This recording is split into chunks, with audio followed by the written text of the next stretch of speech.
Climate change. It's just a money grab for us scientists to rake in millions of dollars from government grants, right? I get messages like this on a regular basis.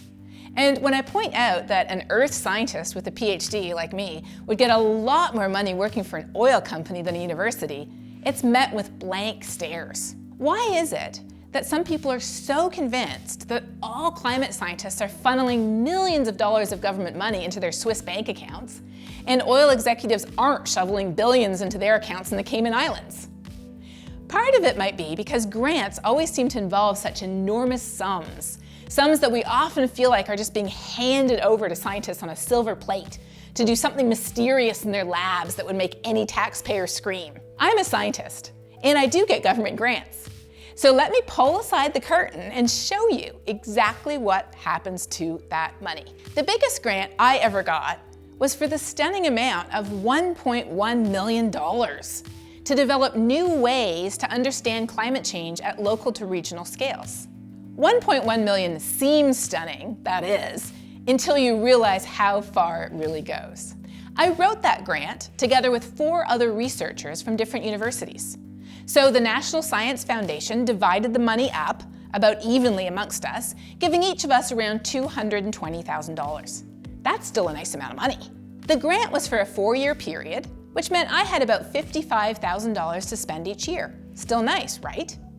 Then my university took about 50% of what I asked for. That's 1/3 of the total amount, to cover what's called facilities and administration costs.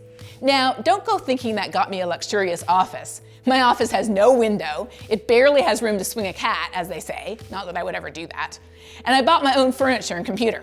But the university does pay for internet, electricity, and an infernal amount of paperwork. That leaves about $37,000 for me to spend each year. With that money, I paid a graduate student the princely salary of about $25,000. I paid about $10,000 more to the university to cover their tuition, and I ended up with about $2,000 left over each year. First year, I bought my student a computer. Year 2, I paid for them to go to a scientific conference. And in years 3 and 4, I paid for us to publish a scientific paper each year. Because yes, those cost about $2,000 as well. Boom.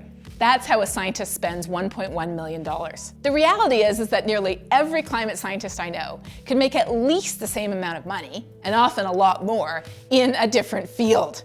I still remember a colleague I had for a few years here at Texas Tech. He'd been lured away from a cushy industry job with the promise of an endowed chair position here at the university, which meant that he came in making easily 2 to 3 times more than I was.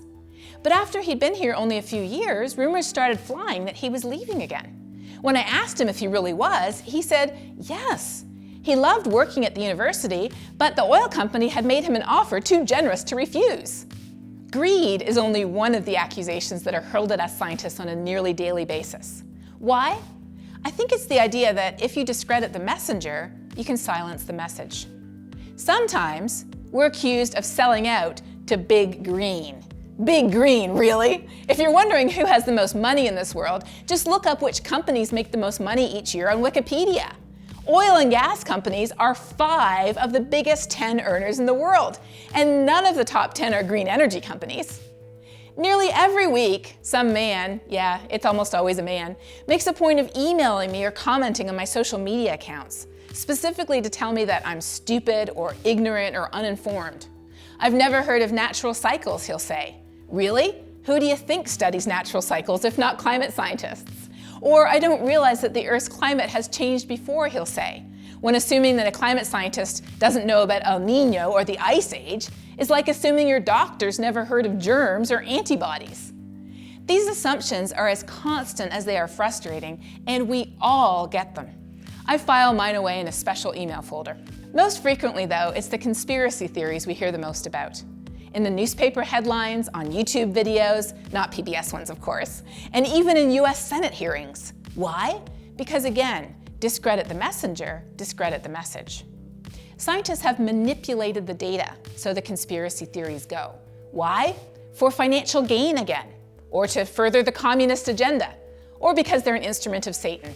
Yes, I hear stuff like this all the time. A while ago, I ran into a woman I'd recently met in the grocery store. She asked what I did at the university, and I mentioned climate change. "Oh," she said, "like those scientists who faked the data." There's an old saying attributed to Mark Twain, "A lie can travel halfway around the world while the truth is still putting on its boots." And that's exactly the case with these conspiracy theories. In this case, the woman was talking about how, back in 2008, a server at the University of East Anglia was hacked and thousands of emails were stolen, illegally. People used those emails to accuse scientists of fixing the data and manufacturing the entire issue. But in reality, the only thing that was manufactured was the conspiracy. The scientists whose emails were stolen were harassed and they were tried by their universities, by federal commissions, by independent scientific panels. And you know what that lady in the supermarket didn't know? That they were vindicated every time, a total of 9 times. But only in the court of public opinion can you still be guilty, even though you've been put on trial and pronounced innocent 9 times for the same alleged crime. The reality is this: don't trust the thermometers, skeptical of satellites, leery of ocean sensors, throw them all out. That's right, throw them out. Because the evidence that this world is warming is all around us. Trees are blooming earlier, plants and insects and animals are moving poleward, glaciers are melting, seasons are shifting, sea levels are rising. The signs are right here in front of our eyes. And when we add them all up, there's over 26,500 indicators of a warming world, many of them in our own backyards. Climate change is real. It's us, and it's serious. Shooting the messenger won't make it go away.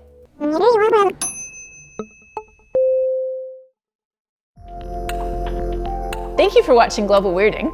Be sure to check out globalweirdingseries.com every other Wednesday for a new episode. Don't forget to subscribe to our YouTube page, like us on Facebook, and follow me on Twitter. Have a question about climate change? We want to hear it. We'll have a live Q&A on our Facebook page every other Thursday at 7 p.m. Central. See you next time.